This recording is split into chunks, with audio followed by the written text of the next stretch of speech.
ఇవాళ కిషన్ రెడ్డి గారు సమాధానం చెప్పాలి. ఎందుకంటే ఈ సికింద్రాబాద్ నుంచి మీరు 2 సార్లు ఎంపీగా కేంద్ర మంత్రిగా ఉన్నారు. ఇవాళ మెట్రో రైలు ఆనాడు మేము తెచ్చిన 76 కిలోమీటర్లే ఉంది, ఇప్పుడు ఒక 116 కిలోమీటర్లకు ప్రతిపాదన ఇచ్చినాం. దాదాపుగా 35,000 కోట్ల రూపాయలు మెట్రోకు అవసరం ఉన్నది. ఇవాళ మెట్రోకు మోడీ నుంచి ఎన్ని నిధులు తీసుకొస్తావో నువ్వు సమాధానం చెప్పు కిషన్ రెడ్డి. గుజరాత్కు మెట్రో తీసుకెళ్తాడు, లేకపోతే బెంగళూరుకి మెట్రో ఇస్తాడు, చెన్నైకి మెట్రో ఇస్తాడు మోడీ గారు. హైదరాబాద్ నగరానికి ఎందుకు మెట్రో ఇవ్వడు? ఈడ బీజేపీకి ఓట్లు ఇయ్యలేదా?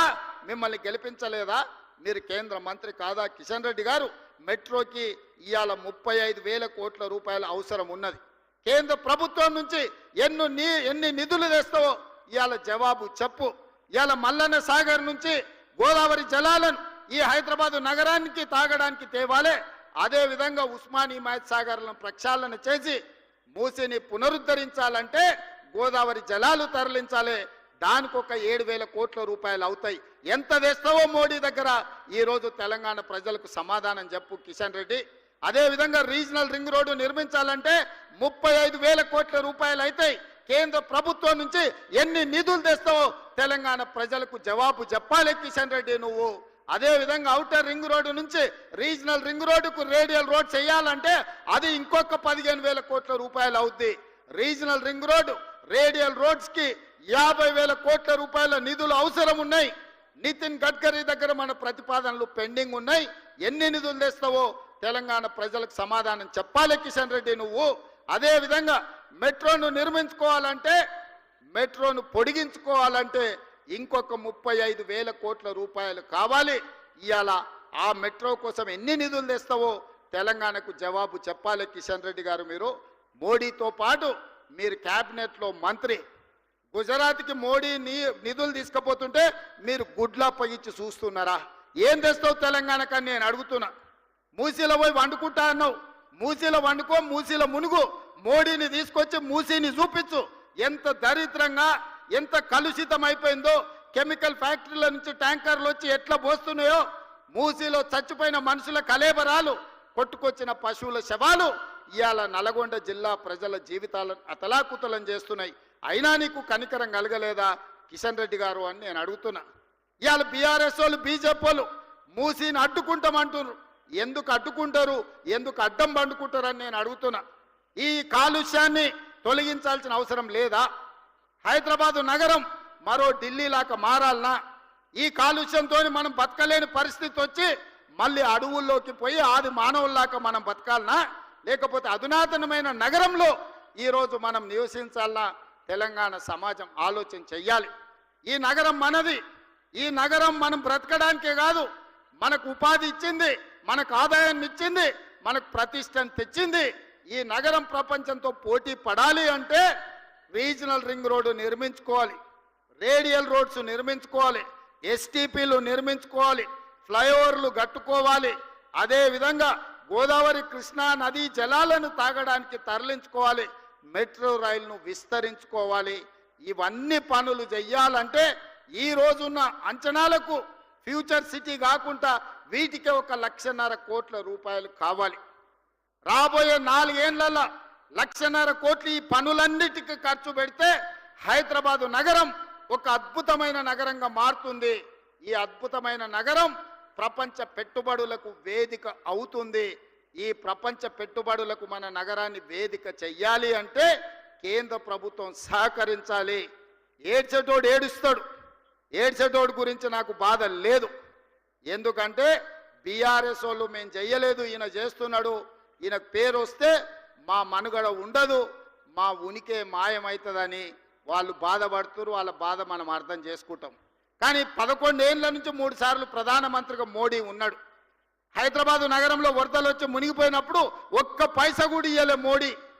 ఇక్కడ ఇండ్లు దడిచిపోతే, ఇక్కడ సామాన్లు మునిగిపోతే అప్పుడు ఆయన బండి సంజయ్ చెప్పిండు, బండి కట్టుకోపోతే బండి ఇస్తాం, ఆటో కొట్టుకోపోతే ఆటో ఇస్తాం, కారు పోతే కారు ఇస్తామన్నాడు. తర్వాత అడిగితే మీకు ఇన్సూరెన్స్ ఉంటుంది కదా తెచ్చుకోపోండి అన్నాడు. ఇది వాళ్ళ నీతి. అందుకే ఇవాళ మీరు నిధులు తెస్తారా లేకపోతే గుజరాత్కే వలసపోయి అక్కడనే బతుకుతారా అని నేను అడగదలుచుకున్న కిషన్ రెడ్డి గారిని. నువ్వు హైదరాబాదు నగరం గురించి, అభివృద్ధి గురించి నా సంగతి వదులు, సికింద్రాబాద్ ఎంపీ కదా, నీ దగ్గర ఏం ప్రణాళిక ఉందో చెప్పు. కిషన్ రెడ్డి గారు సూటిగా మిమ్మల్ని అడుగుతున్నా, మూసి ప్రక్షాళనకు కేంద్ర మంత్రిగా కేంద్ర ప్రభుత్వంలో ఉన్న నువ్వు మూసి ప్రక్షాళనకు నీ దగ్గర ఉన్న ప్లాన్ ఏంది, యాక్షన్ ప్లాన్ ఏంది, కేంద్రం నుంచి ఏం నిధులు తీసుకొస్తావు? నెంబర్ 1. నెంబర్ 2, హైదరాబాద్లో రద్దీ పెరిగిపోయింది, ట్రాఫిక్ జాములు పెరిగిపోయినాయి. దీన్ని ఎదుర్కోవాలంటే మెట్రోను విస్తరించుకోవాలి. విస్తరించే మెట్రోకి నీ విధానం ఏంది, నిధులు ఎన్ని మోడీ నుంచి అడిగి తీసుకొస్తావో తెలంగాణ ప్రజలకు చెప్పు. అదేవిధంగా హైదరాబాదు నగరంలో ఫ్లైఓవర్లు కట్టాలి. అది జూబ్లీహిల్స్ చెక్ పోస్ట్ కావచ్చు, 45 కావచ్చు, అదేవిధంగా ఆరంగఢ్ కావచ్చు, మెహదీపట్నం చౌరస్తా కావచ్చు, ఉస్మానియా హాస్పిటల్ కావచ్చు, లేకపోతే నింబోలి అడ్డ కావచ్చు, ఉప్పు గుడ కావచ్చు, గౌలి గుడ కావచ్చు. వీటన్నిటికీ నువ్వు తెచ్చే నిధులేంది, నీ దగ్గర ఉన్న విధానం ఏంది, నీ యాక్షన్ ప్లాన్ ఏందో కేంద్ర ప్రభుత్వంగా, కేంద్ర మంత్రిగా, ఈ సికింద్రాబాద్ పార్లమెంట్ సభ్యుడిగా నీ ప్రతిపాదనలేంటివి, కేంద్ర ప్రభుత్వం నుంచి నువ్వు తెచ్చే నిధులేంటివో ప్రజలకు జవాబు చెప్పు. కిషన్ రెడ్డి గారు, మేము ఏం చేస్తామన్నా దాన్ని అడ్డుకుంటామని నువ్వు అంటున్నావు. మంచిది, నా ప్రణాళికలు నీకు నచ్చలేదు, నువ్వు అడ్డుకుంటా అంటున్నావు కదా. 6 నెలలు నేను ఊరుకుంటా, నువ్వేం చేస్తావో చెప్పు, ఏం తెస్తావో చెప్పు. మోడీని తీసుకురా, 1,50,000 కోట్లు మోడీని ఇప్పించు. 10 లక్షల మందితో పరేడ్ గ్రౌండ్లా తెలంగాణ సమాజాన్ని అంతా పిలిచి మోడీని నిన్నిద్దరిని నేను సమానం చేస్తా. అధికారికంగా నిన్నక్కడ పరేడ్ గ్రౌండ్లో 10 లక్షల మందితో సన్మానం చేసే జిమ్మెదారి నేను తీసుకుంటా. కిషన్ రెడ్డి గారు, మోడీ నుంచి 1,50,000 కోట్లు మన నగరానికి తీసుకురా. నాకేం బేసిజాలు లేవు, నాకు నగరం అభివృద్ధి చేయడమే, ఈ రాష్ట్రాన్ని అభివృద్ధి పదం వైపు నడిపించడమే. ఈరోజు ఢిల్లీ చూసినా, ముంబై చూసినా, బెంగళూరు చూసినా, చెన్నై చూసినా, కలకత్తా చూసినా కాలుష్యంతో నగరాలు అతలాకుతలం అయిపోయినాయి. ఇవాళ టీవీలు పేపర్లు చూస్తే అక్కడ నివసించలేని పరిస్థితి ఉంది. ఆల్రెడీ స్కూల్స్కు హాలిడేస్ ఇచ్చిండ్రు, అక్కడ ఉండేటోళ్లను ఆ పట్టణం వదిలి ఇతర ప్రాంతాలకు పోయి ఉండమంటుర్రు. మనం కూడా ఆ పరిస్థితిని కొని తెచ్చుకుందామా? మనం కూడా అట్లనే ఉందామా? మనం కూడా ఆ దిశగా పోతే ఈ నగరం ఎడారిగా మారి ఈ నగరం నివసించలేని ప్రాంతంగా ఉంటే ఎక్కడికి వెళ్ళాలి? అడవుల్లోకి వెళ్ళి ఆది మానవులుగా మళ్ళీ బతుకుదామా? లేకపోతే ఈ నగరాన్ని అత్యాధునిక నగరంగా తీర్చిదిద్ది ఫ్యూచర్ సిటీ కట్టుకొని ఆర్టిఫిషియల్ ఇంటెలిజెన్స్ తీసుకొచ్చి ఎలక్ట్రిక్ ఇన్వెస్ట్మెంట్స్ తీసుకొచ్చి ఫాక్స్కాన్ లాంటి పెద్ద కంపెనీలను తీసుకొచ్చి అక్కడ ఒక స్పోర్ట్స్ యూనివర్సిటీ, అక్కడ కావాల్సిన అన్ని రకాల వసతులు తీసుకొచ్చి అభివృద్ధి చేసుకుందామా లేదా? ఎయిర్పోర్టు నుంచి ఫ్యూచర్ సిటీకి మెట్రో రైలు నిర్మించుకుందామా లేదా? ఒక్కసారి ఆలోచన చేయండి మిత్రులారా. ఇవాళ నేను సూటిగా బీఆర్ఎస్ను బీజేపీని ఇద్దరిని అడగదలుచుకున్నా. 10 ఏళ్ళు ఈయన అధికారంలో ఉన్నాడు, 11వ సంవత్సరం ఆయన అధికారంలో కొనసాగుతుండు. మీరు చేసిన దాని మీద చర్చ చేద్దాం, దానికి మేము సిద్ధం. పోనీ ఎట్లా చేస్తే బాగుంటుందో మీ పాలసీ డాక్యుమెంట్ మాకు ఇవ్వండి. బీఆర్ఎస్ 10 ఏళ్ళ అనుభవం చంద్రశేఖరరావు గారికి ఉంది, మున్సిపల్ శాఖ, ఐటీ శాఖ మంత్రిగా, ఇండస్ట్రియల్ మినిస్టర్గా కేటీఆర్ గారికి ఉంది. తండ్రి కొడుకులు కలిసి ఒక ప్రణాళికను తయారు చేసి పాలసీ డాక్యుమెంట్ తెలంగాణ సమాజానికి చూపించండి.